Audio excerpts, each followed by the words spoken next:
मित्रांनो, लहानपणी ज्या वनस्पतीचा बियांचा उपयोग तुम्ही एकमेकाला चटका देण्यासाठी केला असेल, तीच ही वनस्पती सागरगोटा, याला लताकरंज असे म्हणतात.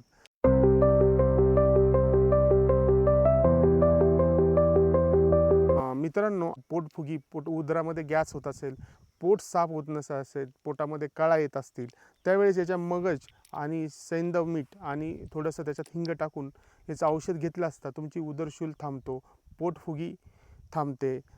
स्त्रीवर्गात अतिशय महत्त्वाची वनस्पती, गर्भधारणेनंतर ज्या स्त्रियांमध्ये वारंवार अबॉर्शन होतं त्यांच्यासाठी अतिशय महत्त्वाची ठरते.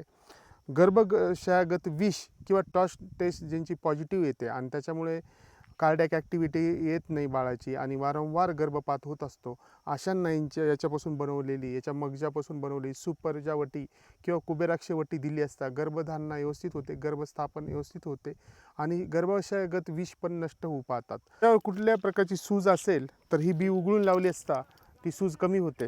तसंच उदरामध्ये जर पाणी साचलं असेल, जलोदर झालं असेल, तर ह्या बीची मज्जा तुम्ही काळ्या मिठाबरोबर सेवन केली असता तुमचं जलोदर कमी होऊ पाहतं.